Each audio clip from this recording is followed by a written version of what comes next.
নমস্কার, সবাই কেমন আছেন? তো পুরাণ কথা বাংলা চ্যানেলে আপনাদের সবাইকে জানাই আন্তরিক শ্রদ্ধা ও ভালোবাসা। আজ আমরা ধ্যান প্রসঙ্গে আলোচনা করব। ঠাকুর শ্রী রামকৃষ্ণের উপদেশ থেকে ঠাকুর শ্রী রামকৃষ্ণ ধ্যান প্রসঙ্গে নানান উপদেশ তার ভক্ত সন্তান ও সন্ন্যাসীদের দিয়েছেন। তিনি বলতেন, পূজার চেয়ে জপ বড়, জপের চেয়ে ধ্যান বড়, ধ্যানের চেয়ে ভাব বড়, ভাবের চেয়ে মহাভাব প্রেম বড়। চৈতন্যদেবের প্রেম হয়েছিল। প্রেম হলো ঈশ্বরকে বাঁধবার দড়ি পাওয়া যায়। ধ্যানে সিদ্ধ যেই জন, মুক্তি তার ঠাঁই। ধ্যানসিদ্ধ কাদের বলে জানো? যারা ধ্যান করতে বসলেই ভগবানের ভাবে বিভোর হয়ে যায়। কিন্তু আমরা তো সেই রকম মন তৈরি করতে পারিনি, যেখানে ধ্যানে বসলেই ঈশ্বরের ভাবে তন্ময় হয়ে যাব। তাহলে উপায়? সেই বিষয়ে এও বললেন ঠাকুর শ্রী রামকৃষ্ণ।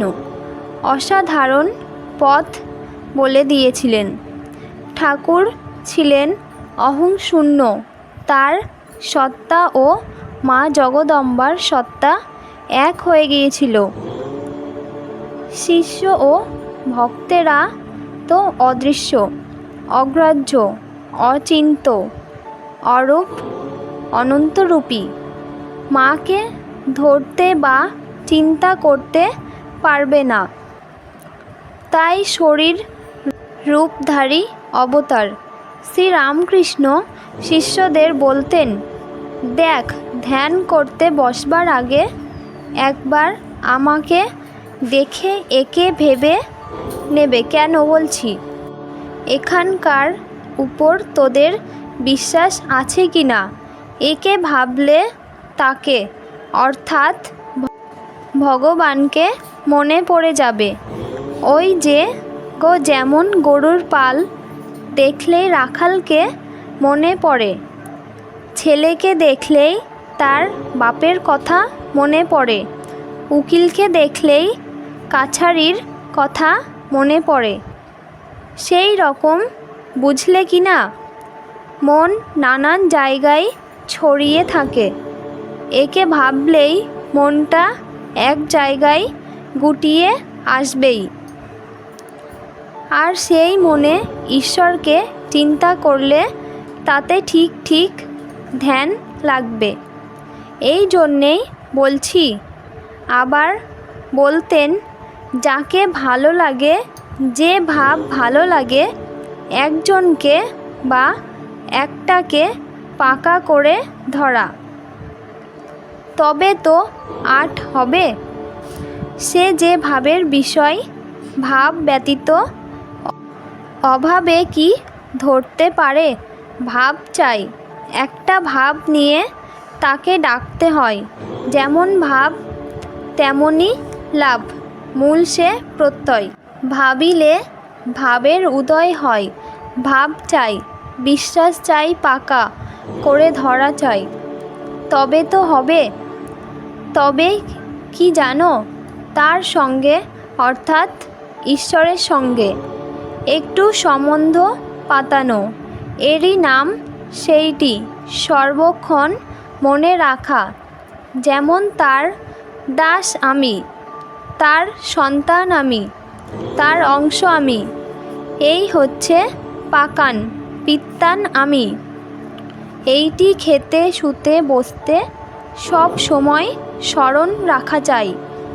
একটি বিষয় মনে রাখা উচিত, ঠাকুর শুধু ধ্যানের কথা বলছেন না। ধ্যানের আগে যেটা দরকার সেটি হলো সব সময় ঈশ্বরকে স্মরণ মননে রাখা। তার দাস আমি, তার সন্তান আমি, তার অংশও আমি। শুধুই বলছেন না, ঠাকুর নিজের জীবনে তা করে দেখিয়ে দিয়েছেন।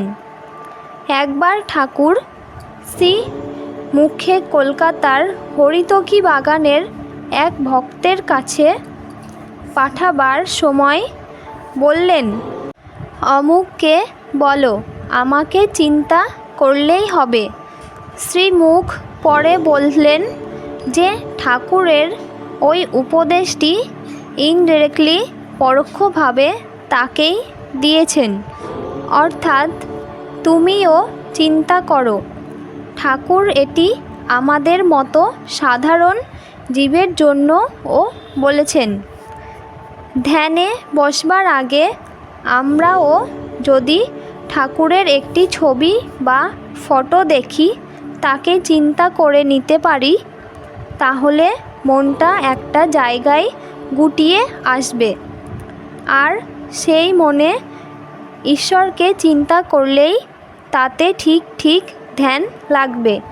শ্রীমুখকে ওই রূপ বলার পর ঠাকুর মাকে বলছেন, আচ্ছা মা, আমি যে ওকে বলে পাঠালাম আমার ধ্যান করলেই হবে, আমি কি অন্যায় করলাম? মা, আমি তো দেখছি সবই তুমি, মন, বুদ্ধি, চিন্তা, অহংকার সব তুমি, আমি নাই, সব মা। শ্রীমুখ বললেন, এখনও ঠাকুরের মূর্তি ধ্যান, তার ভাব সব ধ্যান করলেই তাকে তেমন আমরা জীবিত অবস্থায় দেখেছি।